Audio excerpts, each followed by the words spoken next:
Bueno, continuando con el tema, hay que tener en consideración que existen 4 ejes de evaluación que se pueden incluir previo a la selección de un modelo ERP. Estaría el funcional, el técnico, el del proveedor y el económico. Vamos aquí. Alguien, por favor, un voluntario más que lea esas 4 informaciones que tenemos en pantalla.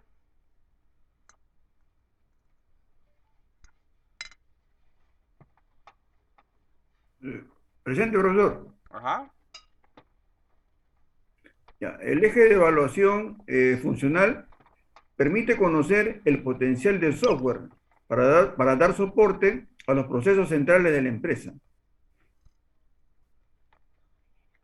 El eje de evaluación técnica se analiza el estado de la tecnología, de las soluciones ofrecidas y cómo juega con la tecnología disponible incomprensible en la empresa. El proveedor se evalúa a las empresas proveedoras tanto del software como de los servicios de implementación. Y el eje de evaluación económico permite objetivizar y uniformar diferentes opciones de precio de proyecto. Muy bien. Entonces, como pueden ver, esto es algo sumamente sencillo de entender. Lo primero que podríamos pensar es en saber si ese software es capaz de cumplir con nuestras necesidades. Ese sería el eje funcional. Cuando hablamos del elemento técnico, sería o qué tan adecuadas son ese tipo de tecnologías con nuestros procesos que realizamos en la empresa. Cuando hablamos del proveedor sería la reputación, la experiencia y otros aspectos que estarían vinculados con ese tipo de personas o de empresas que van a brindarnos el servicio ERP. Cuando hablamos de la parte económica, simple y sencillamente estamos hablando de precios, pero este no debería ser el principal factor a veces para decidir, porque a veces, como dicen por allí, lo barato sale caro. Nosotros tenemos entonces 4 criterios que nos permiten evaluar los sistemas. Estos los podemos plantear de acuerdo a las características de cada proyecto. Fíjense que aquí en el proyecto A, los ejes principales o los componentes principales que ellos evalúan para poder tomar en cuenta la implementación de un modelo de ERP serían la parte funcional y la económica. Ellos no le dan tanta importancia ni a la parte técnica ni a la del proveedor. Vean que nada más que entre los dos elementos que ellos toman como principales tienen un 70% del peso. En otro proyecto B, vean que cambian los porcentajes. Normalmente la empresa tiene un enfoque mayormente a esos dos aspectos. Lo importante es que la suma de todos esos niveles de importancia relativa siempre debe ser 100 y debe adecuarse a las características de la empresa. Por ejemplo, puede haber una empresa que inicialmente no le preste tanta atención al precio del software como se lo prestaría a la parte técnica, donde esta empresa está más pendiente de esa compatibilidad entre la tecnología y lo que ellas están haciendo. Recuerden que si no hay mucha compatibilidad entre el sistema que estamos implementando de ERP y nuestros procesos internos, esto va a implicar una serie de cambios profundos en los procesos que pueden llevarnos de manera indirecta a ciertos costos adicionales. Por eso es que este también podría convertirse en otro factor de interés.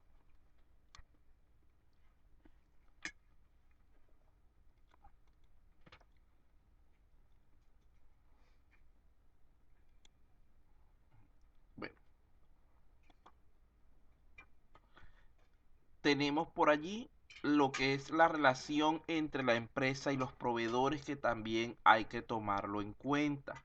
Fíjense que si bien la mayor parte de los proyectos de evaluación y selección a los proveedores se les asigna una tercera, una cuarta posición en cuanto al nivel de importancia relativa, es necesario saber que que esto va a implicar una relación a largo plazo, ya que el proyecto de software puede implicar convivir con ese proveedor durante 5, 7 o tal vez 10 años. Por eso hay que también ser bastante cuidadosos a este respecto. Hay que tener entonces una lista corta que haga posible tener ciertos proveedores ya de confianza y responder a lo que sería una serie de preguntas de parte y parte para poder recabar la información requerida.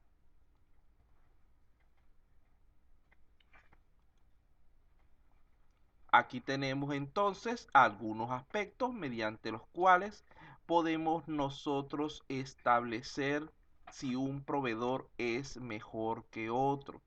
Primeramente, la solidez del proveedor en el mercado. Estamos hablando de una empresa que tenga una posición financiera estable, una buena posición financiera. ¿Por qué? Una empresa débil económicamente, financieramente, puede ser que nosotros contratemos en este momento los servicios para lo que es el ERP y dentro de 1 o 2 años termine colapsando, yéndose a la quiebra y ya no podamos contar con ella para los diferentes servicios que vayamos a necesitar, especialmente los de la parte de mantenimiento. Tenemos también que tomar en cuenta la tecnología implícita con esa empresa.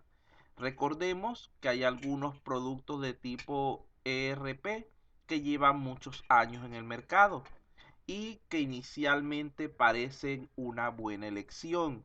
Sin embargo, si los analizamos cuidadosamente, pueden revelar que están basados en tecnología antigua y limitados para estas situaciones modernas que estamos viviendo. Otra cosa que podemos tomar en consideración es que la empresa proveedora debería tener un amplio número de clientes. En base a la cantidad de clientes satisfechos, podemos saber si el sistema si ellos trabajan de manera correcta, igual que a través de lo que son las críticas, las opiniones de estas personas. También deberían trabajar con lo que es, ya va, con lo que es un código estable. Deberían tener una reputación de que el código que ellos generan es limpio, es estable, no presenta problemas habitualmente. Deben contar con canales de distribución bien desarrollados y un conocimiento completo de este tipo de productos, con buenas posibilidades de personalización, con una amplia gama de módulos que nos permitan enriquecer nuestro sistema en el momento que sea necesario, para así no tener que sustituir a la empresa al proveedor cuando nuestra empresa crezca. Deben ser fácil de utilizar porque recuerden que la capacitación del personal muchas veces tiene un costo de implementación elevado.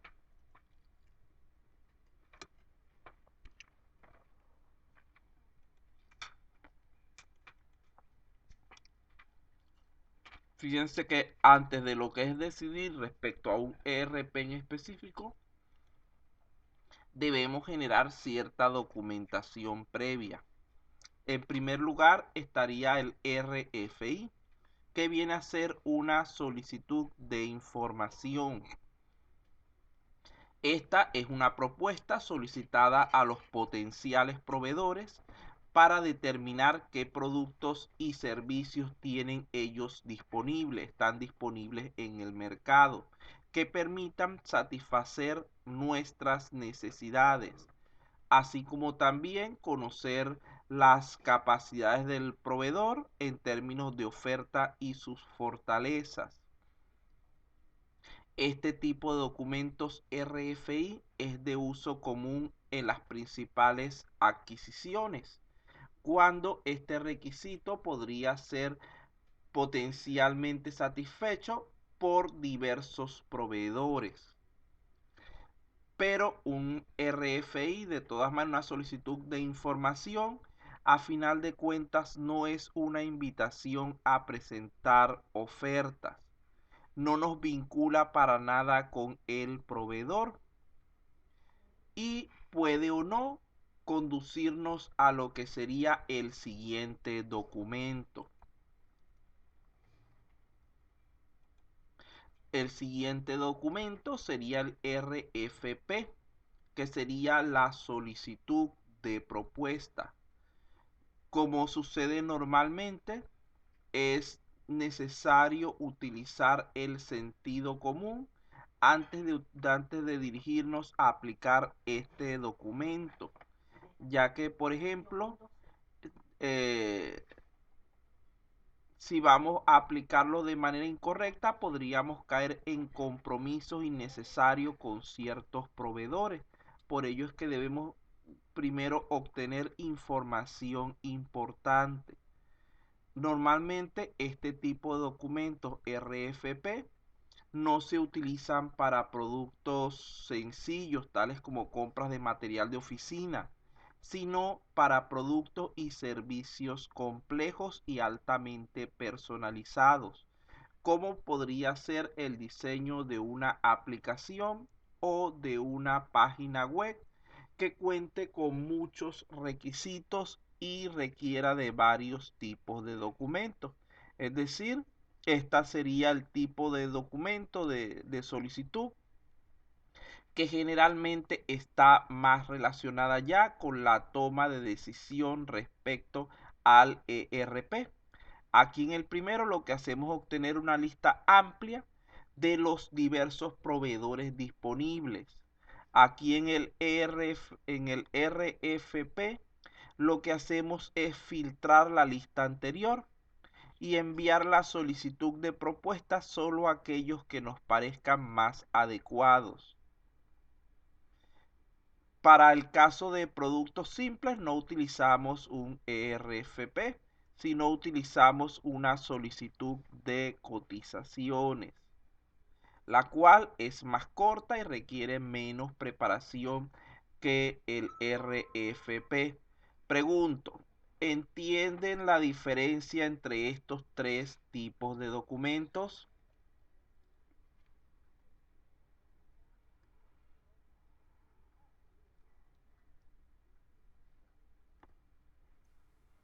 Sí, profesor, sí se entiende. Bueno, entonces deben estar pendientes para que no los confundan porque generalmente esa es una pregunta en el examen. Una situación, ¿cuál de las tres documentos correspondería utilizar? Profesor, una consulta Ajá. sobre eso. Acá estamos hablando también de información o que se cursa al interior de la empresa o de la empresa hacia afuera, ¿verdad? Porque yo he tenido casos en los que existen RFIs al interno de la empresa y también hacia afuera, hacia un externo. Lo mismo sucede con, bueno, perdón, no lo mismo, sino en cuanto a la propuesta es a un externo y lo que es a cotizaciones también es a un externo. Ujú. Es solo en el primer caso es el que se da con documentación que se tramita al interior de la empresa. No, fíjate lo siguiente. No sé si, Fíjate lo sí, no, no, siguiente por lo que te estoy a ver entendiendo. si, Cuando a tú ver haces la si, solicitud de información, generalmente la estás haciendo a un elemento, a un componente de tu empresa para que averigüe con qué proveedores pueden trabajar, qué empresas así hay es, disponibles para que brinden ese servicio. Por lo así es, tanto, ahí lo podemos considerar como interno. Pero recuerda que también pueden haber empresas que hagan lo mismo respecto a ti. Es decir, que levanten una RFI donde esté tu información incluida como un posible proveedor para algún servicio. Ahí sería de carácter externo, que tú decías que este solamente tenía De acuerdo. carácter interno. No, Todo, no, perdón, no me dejaba entender. El RFI es el único que tiene los dos modos, digamos, ¿no? De manera interna y también externa. En cambio, los otros dos sí son solo externos, de dentro de la organización hacia afuera. O bueno, corríjame si no es dependiendo así. de, no, es que eso va a depender del punto de vista, porque con ellos pasa lo mismo que con el RFI. En cierto momento, tú como empresa generas un RFP para un proyecto complejo y le envías esa propuesta a a ese proveedor. Pero también dependiendo de tu tipo de organización, puede darse el caso de que tú seas quien recibas esa solicitud de una propuesta de parte de otra empresa. Por ejemplo, si eres una empresa de desarrollo de software, puede que necesites en cierto momento eh, algún tipo de componente, algún tipo de aplicación adicional, de algún tipo de lo que sea, por ejemplo, lo que sería un alojamiento, lo que sea que lo hagas a través de un RFP. Pero también puede hacer caso que el gobierno se comunique contigo, te solicite una propuesta acerca de los servicios que tú brindas. Por lo tanto, sí se puede dar de las dos maneras. No sé si me entiendes lo que te quiero decir. De acuerdo. Siempre va a depender de De la quién estés situación en viendo, todo sí. caso y de la empresa a qué se dedique también, Ujú. inclusive. Ok. Sí. Las empresas de producción de tipo general generalmente o habitualmente solo utilizan la cotización. ¿Por qué? Porque sus productos son estandarizados, son simples, ya tienen sus características definidas. Pero las empresas relacionadas con desarrollo de software deben trabajar más bien con propuestas. Porque recuerden que es mucho más complejo este tipo de productos. Hay que analizar requerimientos, hay que filtrarlo. Cada producto es, dicho de alguna manera, específico para cada cliente. Porque nosotros, a diferencia de lo que estamos acostumbrados, de que todo el mundo, por ejemplo, usa el Office para hacer lo que son los trabajos, etcétera, que es una versión estandarizada. Si cada quien pudiera tener su propia versión con sus propias características, probablemente los resultados serían mejores. Y cuando se habla de este tipo de sistemas informáticos, etcétera, lo ideal sería eso, que el sistema esté adaptado a la empresa, no al revés. Claro está, siempre va a tener como base una solución estándar, pero adecuada al caso en particular que estamos estudiando.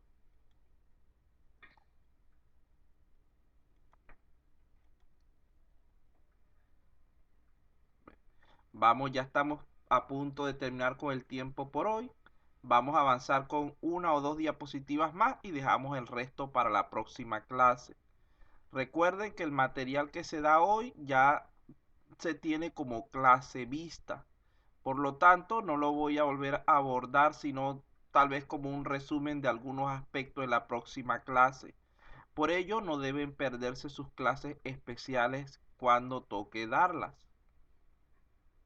Bueno, vamos aquí entonces con qué elementos no deberían faltar en una RFP. Recuerden que estamos hablando aquí nosotros de tres tipos de documentos. ¿Cuál de los tres sería la RFP? Requerimiento de propuesta. Ajá, que es el que corresponde normalmente con los desarrollos de software, tal como les había dicho. Entonces, nosotros aquí debemos estar conscientes de que estos elementos que tenemos en pantalla no deberían faltar en una RFP. En primer lugar, las especificaciones del producto o servicio que se está solicitando, explicadas con el mayor detalle posible para que puedan ser comprendidas, puedan ser realmente atendidas como debe ser. Además de esto, la información de lo que se requiere del proveedor. Por ejemplo, las capacidades que debería tener ese equipo de trabajo, cualquier tipo de estas características que deberíamos estar pendientes.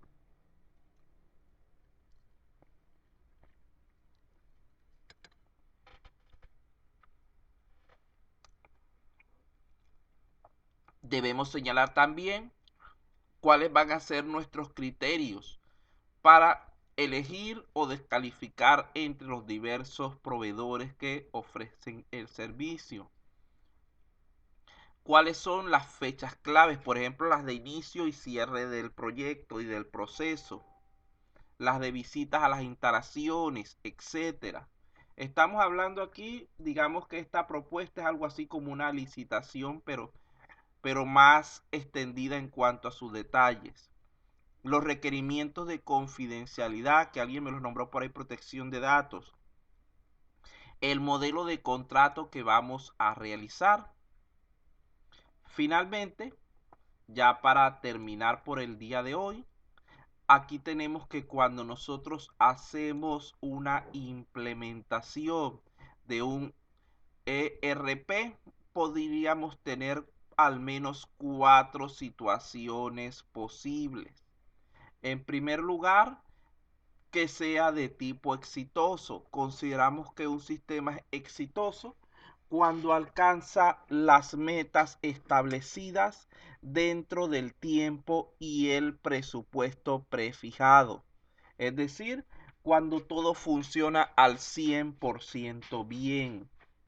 Decimos que es recuperado cuando el presupuesto, el alcance o el cronograma tuvieron que ser modificados y validados por el cliente. En este caso, la calidad final es aceptable y el cliente queda satisfecho, pero tuvimos que salirnos de lo que habíamos planificado de alguna manera.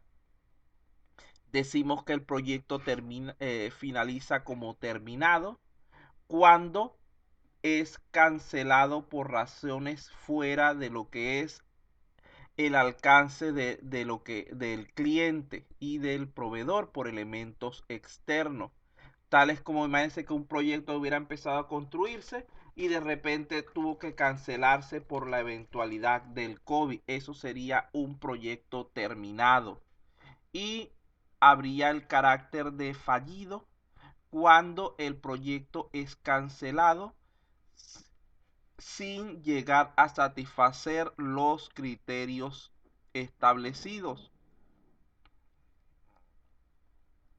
Aquí estamos hablando un proyecto donde aunque se llegó hasta el final, no presentó niveles de calidad aceptable o se salió demasiado de lo que es el presupuesto, el cronograma, el alcance, etcétera. Entonces allí tendríamos los 4 resultados posibles de la implementación del ERP.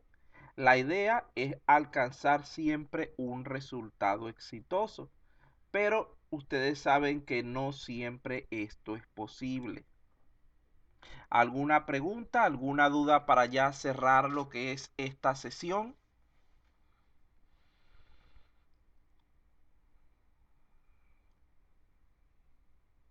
Profesor, una Ajá. consulta. Con respecto a la próxima clase, ¿es ahorita podría ser o a las 5 va A a las ser? 5, déme chance también yo de comer algo, así como algunos compañeros de ustedes que están Ya.